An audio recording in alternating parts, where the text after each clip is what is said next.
지난주 큐티를 하는데 고집을 부리는 사람이 나왔지요. 누구지요? 이집트 왕 파라오가 고집을 부렸습니다. 그래서 계속 고집을 부리니까 하나님이 10가지 재앙을 내리게 됩니다. 상황 파악을 제대로 하지 못하는 참 미련한 사람이었습니다. 그런데 이 파라오를 보면서 오늘은 우리 자신을 한번 돌아봤으면 좋겠다는 생각이 듭니다. 나도 이 파라오처럼 고집 부리고 있는 것은 혹시 있지 않은가 하는 걸 생각해 봤으면 좋겠어요. 고집이 사전에 보니까 자기의 의견을 바꾸거나 고치지 않고 굳게 버팀, 또는 그렇게 버티는 성미, 어떤 성향, 성질, 이런 것도 고집이다, 그렇게 말을 합니다. 자신의 생각을 정답 또는 불변의 진리라고 생각하고 절대로 다른 사람이 뭐라고 했든 어떤 상황이 됐든 변하지 않는 그런 게 고집입니다. 그런데 이 세상은요, 시시각각으로 변합니다. 자연도 변하고 사람도 변하고 상황도 변합니다. 그렇기 때문에 그 변화에 따라 자신도 변하면서 자연과 다른 사람과 상황과 조화를 이루는 것이 필요해요. 적절하게 반응하고 적응해가는 유연한 자세, 그게 바로 지혜입니다.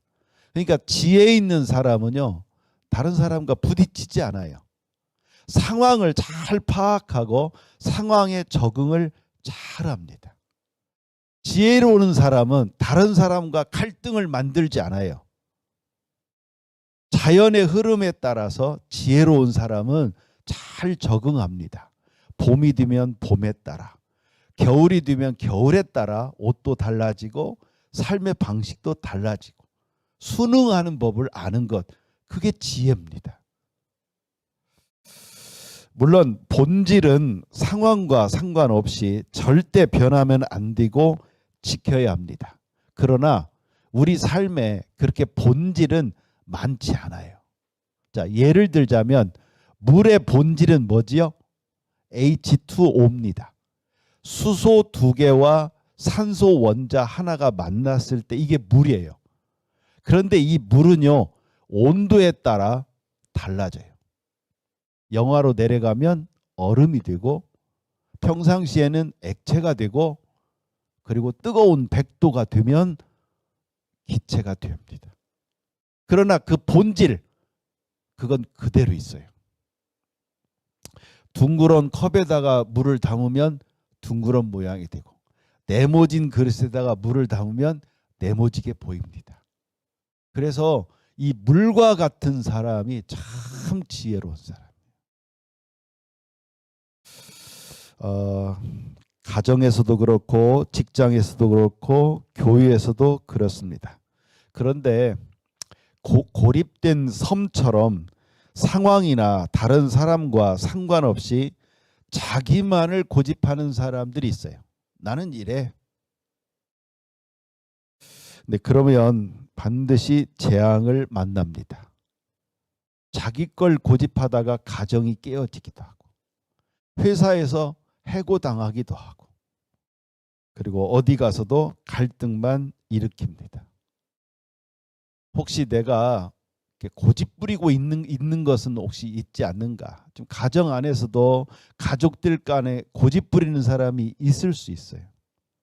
직장에서도 자기 방식만 고집하면서 다른 사람과 트러블이 생길 수 있어요. 지금 누군가와 갈등을 겪고 있다면 혹시 내가 고집 부리는 것은 아닌가 하는 것을 오늘 파라오를 통해서 한번 우리 자신을 돌아봤으면 좋겠습니다. 파라오가 그렇게 고집을 부리니까 하나님이요 10가지 재앙을 내리십니다. 자, 10가지 재앙이 어떤 건지 한번 볼까요? 1번부터 10번까지 재앙이 있는데, 근데 재미있는 것은 1번부터 3번까지는요 이집트 사람과 이스라엘 사람들이 공통으로 고통을 겪었어요. 그리고 4번부터 10번까지는요. 이집트 사람들에게만 고통을 겪고 이스라엘 사람들은 하나님이 구별하시고 보호하시고 그 고통당하는 이집트 사람들을 보게 하셨어요. 이스라엘 백성들은 평안하게 그들의 고통받는 것을 보게 하셨습니다. 자, 전지전능하신 하나님은 처음부터 1번부터 이스라엘 백성들이 편안하고 고통은 이집트에게만 있도록 하실 수 있었어요. 그런데 하나님은 1번부터 3번까지는 이스라엘 사람도 고통을 당하게 하셨다는 거예요. 우리가 성경을 읽을 때는 구약과 신약의 차이를 정확히 알고 읽으셔야 됩니다. 구약과 신약은 구원에 관한 말씀인데 구원의 원리는 같지만 대상이나 방법은 서로 다릅니다. 그렇기 때문에 신약 시대에 살고 있는 우리 성도들은 구약의 방법을 그대로 우리가 받아들여서는 안 되는 거예요. 구약과 신약의 공통된 구원의 원리만 이해해야지, 만약에 구약의 방법을 우리가 그대로 받아들인다면 그게 바로 이단입니다. 자, 예를 들어서 제7일 안식일교라는 이단이 있어요. 이 제7일 안식일교라는 이단은 구약에 안식일을 지키라고 돼 있지 않냐? 우리도 안식일을 지켜야 된다. 그렇게 주장합니다. 그래서 이단인 거예요. 하나님의 교회라는 이단도 있어요. 이 하나님의 교회라는 이단은 구약에 유월절을 지키라고 했지 않냐? 니네는 왜 안 지키느냐? 유월절을 지켜야 된다. 그러면서 이단이 되었습니다. 그럼 동일한 원리는 뭘까요? 피의 값으로 구원을 받는다는 것입니다. 구약에서는요. 자, 어떤 사람이 죄를 지었어요. 그러면 죄 지은 사람이 소나 양을 끌고 와서 자기 손을 그 짐승의 머리에 올리고 내 죄를 전가를 시킵니다. 그리고 그 소나 양을 잡아서 피를 받아가지고 제단에 뿌리고 그 소나 양은 태워서 하나님께 올립니다. 그러면 하나님은 그의 죄를 용서해 주는 방식으로 구원을 하셨어요. 그런데 신약에서는요.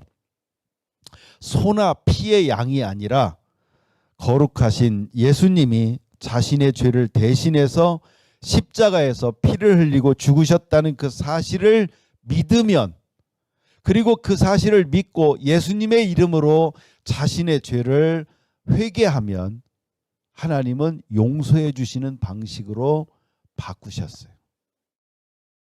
피로 용서를 받는 원리는 같은데 구체적인 뭘 사용하느냐, 소나 양이냐 예수님의 피냐, 이게 달라졌다는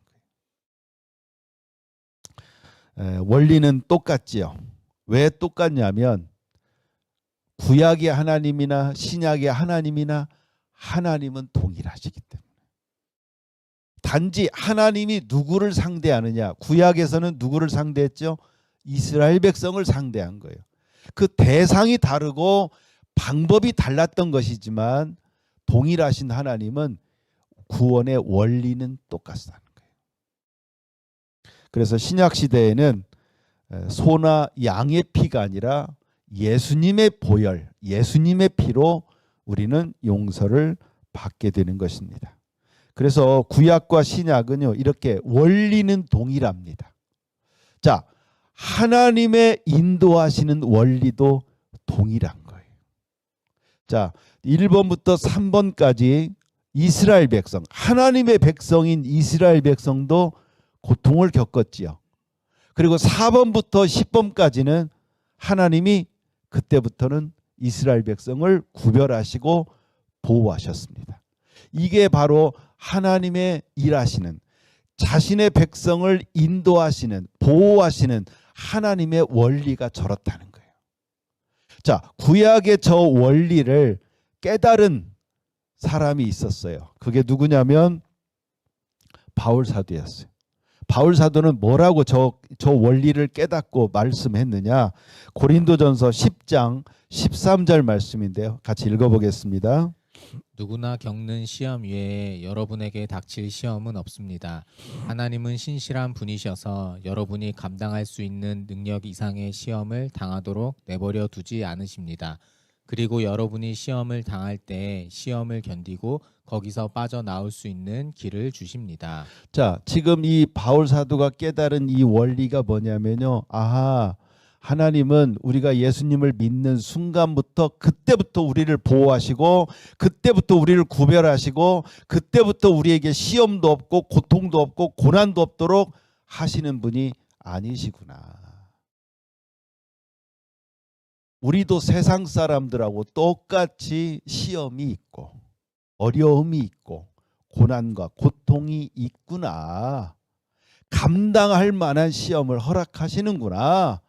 그런데 그게 끝까지 가는 것이 아니라 우리를 견디게 해주시고 도와주시고 우리가 견딜 수 없을 때 그때는 빠져나올 수 있는 길을 인도해 주시는구나. 그렇게 바울 사도는 깨닫고 말씀하고 있는 것입니다. 지금 10가지 재앙 중에 이스라엘 백성들에게 1번부터 3번까지는 고통을 당하게 두시다가 4번부터 구별해 주시는, 빠져나올 그 재앙으로부터 보호해 주시는 하나님의 그 원리가 이 바울 사도의 이 말씀에도 그대로 적용된다는 거예요. 자, 그러면 우리 성도들은 어떤 마음을 가지고 신앙생활을 해야 할까 하는 것입니다. 구약의 이스라엘 백성들을 인도하신 원리와 신약 시대에 사는 우리 성도들을 인도하는 방식이 똑같습니다. 자, 그렇다면 하나님은 처음부터 완벽하게 구별하시고 보호하시고 인도하시지 않는 이유가 무엇일까요? 저도 참 목사로서 그런 생각이 들어요. 어떤 사람이든 내가 이제 예수님을 믿겠습니다. 내 삶을 하나님께 맡기겠습니다 하는 순간부터 고난이 끝이고 어려움이 없으면 예수님 믿을 사람이 더 많을 것 같아요. 내가 진짜 정말 힘들고 어려웠는데 내가 예수님을 믿는 순간 마음의 평화가 오고 내 문제가 그 자리에서 바로 해결되고 그 후로부터 나에겐 고통이 하나도 없었다. 우리 성도들이 이렇게 한다면 아마 우리 전도하기 쉬울 거예요. 그리고 진짜 거의 많은 사람들이 예수님을 믿을 것 같아요. 근데 왜 하나님은 그렇게 안 하실까요? 왜요? 왜 예수님을 믿어도 세상 사람들이 겪는 고난과 고통을 우리도 어느 정도는 겪도록 하나님이 왜 그렇게 하실까 하는 거예요. 이 질문의 해답을 찾으려면 하나님이 인간을 창조하신 목적이 무엇인지를 알아야 됩니다. 자, 이사야 43장 7절 말씀인데요. 같이 읽어보겠습니다. 내 이름으로 불리는 모든 백성을 내게로 인도하여라. 내가 내 영광을 위해 그들을 지었다. 내가 그들을 창조하였다. 지금 하나님이 인간을 창조하신 목적, 인간을 창조하신 이유를 여기서 분명히 말씀하고 있어요. 뭐지요? 내 영광을 위하여. 더 쉽게 말하면 나에게 영광을 돌리도록 인간을 내가 창조했다는 거예요. 하나님이 우리 인간들을 창조하신 목적은 뭐냐? 야, 하나님 위대하십니다. 하나님이 창조하신 것 정말 위대하십니다. 하나님은 대단하십니다. 하나님께 영광을 돌리도록. 하나님께 영광을 돌리는 게 뭐냐면 다른 말로 찬양인 거예요. 찬양. 하나님을 찬양하도록 우리를 만들었다는 거예요. 여러분 생각해 보세요. 이 세상에 존재하는 것들 중에 하나님을 믿고 찬양하는 게 우리 인간밖에 더 있습니까? 원숭이가 하늘을 향하여 하나님을 찬양하는 거 보셨어요? 이 세상에 존재하는 모든 것 중에 하나님을 찬양하는 건 인간밖에 없어요.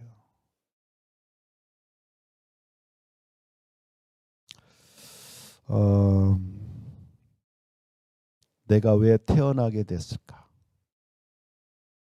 이 세상은 어떻게 존재하게 되었을까? 그 궁금증을 갖는 게 인간밖에 없어요. 그래서 이 우주는 어떻게 생겨났지? 우리 사람은 어떻게 태어났지? 막 찾고 찾다가 역시 신이 아니고는 이것이 그냥 생겨날 수 없구나. 그걸 깨달으면서 신을 믿게 되고 신을 찬양하게 됩니다. 우리 인간만이 그렇게 하나님을 찬양하는 거예요. 결국 그렇게 신을 찬양하는 인간만이 하나님의 창조의 목적에 부합하는 존재입니다. 그렇기 때문에 예수님이 재림하실 때 사람들을 휴거시키시는데 어떤 사람을 휴게시킬까? 바로 이 하나님의 창조 목적에 부합한 사람. 이 세상의 모든 것이 하나님이 만드셨구나. 하나님이 창조하셨습니다. 내 삶을 하나님이 인도하셨습니다. 그것을 믿고 하나님을 찬양하는 사람을 하나님은 선택하시는 거예요. 그리고 나머지는 하나님 없이 우연히 살다가, 우연히 태어나서 우연히 살다가 우연히 죽겠지라고 생각하는 사람은 그들의 믿음대로 아마 그렇게 멸망하게 될 것입니다. 그래서 교회에서요, 가장 중요한 게 뭐냐면 예배입니다. 예배.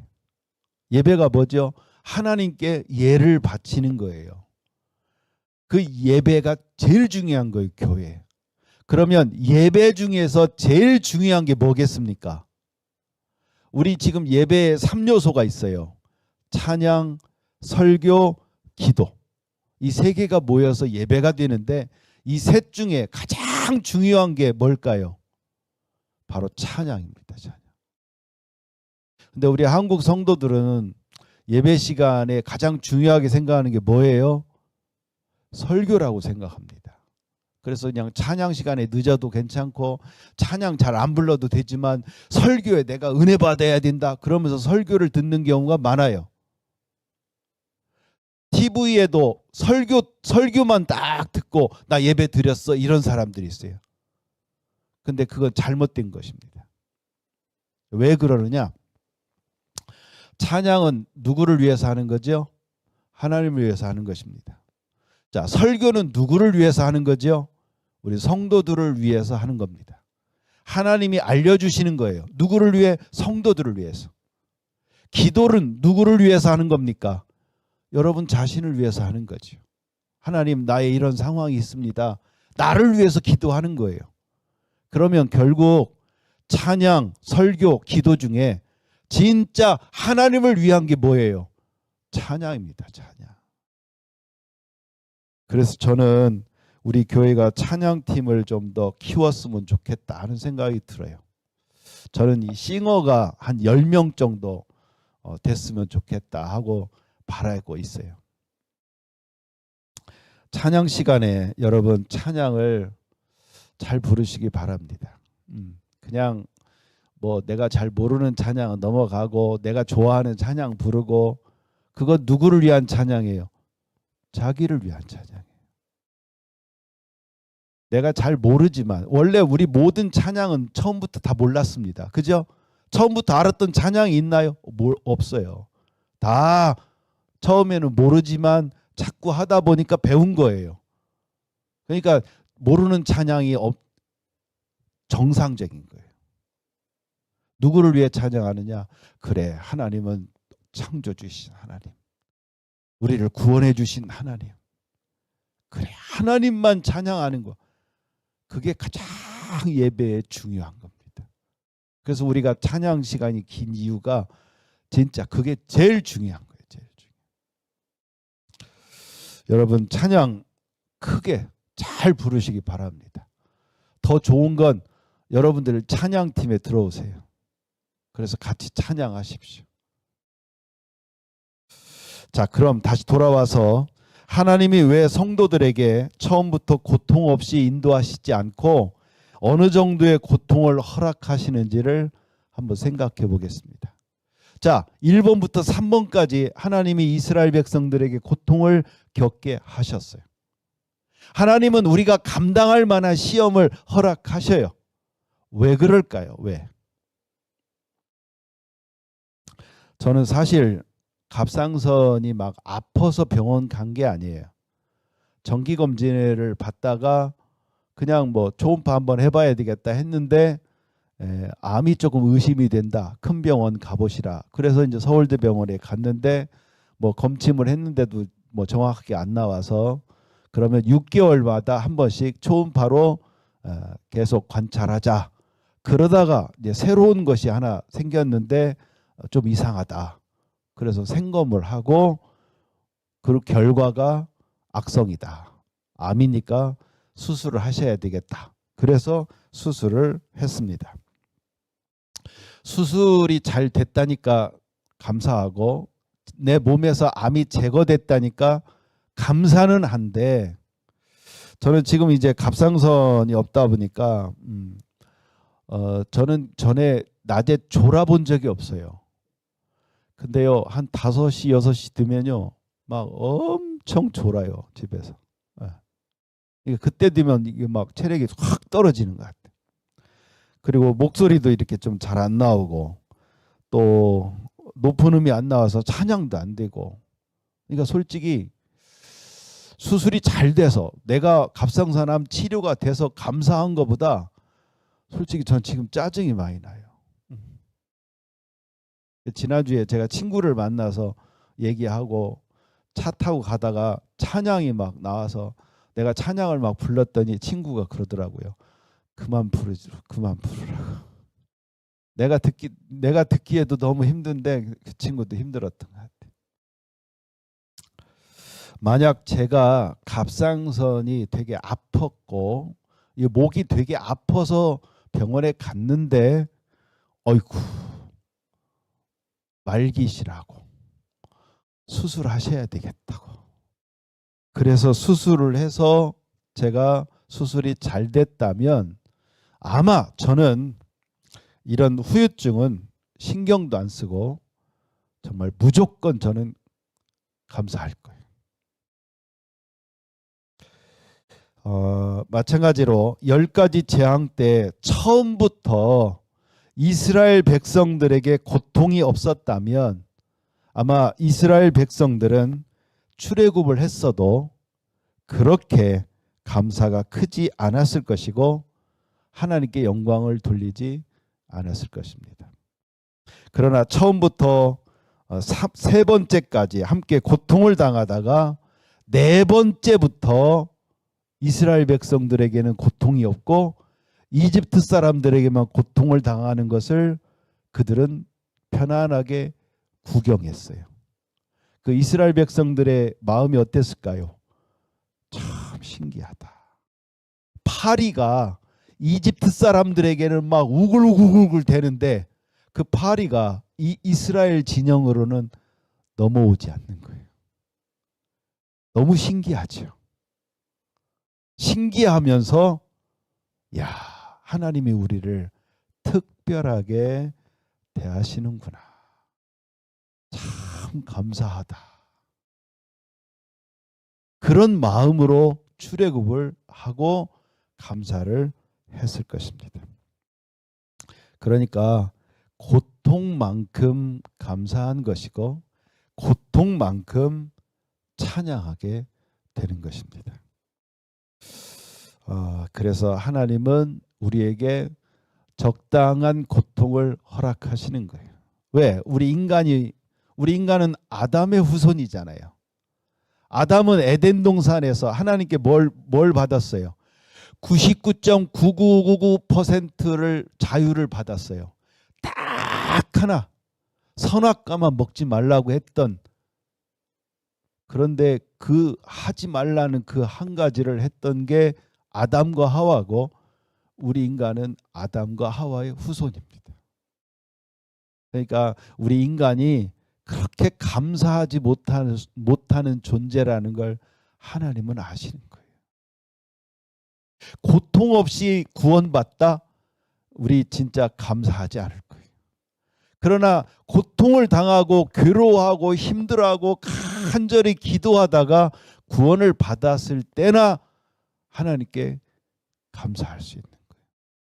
그래서 하나님은 우리에게 어느 정도의 고통이 필요하다고 판단하신 것입니다. 이것이 하나님이 우리를 인도하시는 원리인 거예요. 그래서 모든 성도들이 고통 없는 성도가 없어요. 어느 정도의 고통과 고난과 문제 때문에 힘들어하는 과정을 겪습니다. 자, 이 원리를 우리 삶에 적용해 보겠습니다. 지금 여러분에게 어떤 고통이 있습니까? 건강의 문제, 진로의 문제, 관계의 문제, 재정적인 문제, 뭐 이런 문제들이 있고, 어떤 사람은 가정의 문제가 있고, 어떤 사람은 직장에서도 문제가 있고, 하나님을 믿고 하나님을 의지하고 하나님을 신뢰하는 우리 성도들에게도 이런 고통이 있다는 거예요. 하나님이 이 고통을 왜 허락하셨느냐?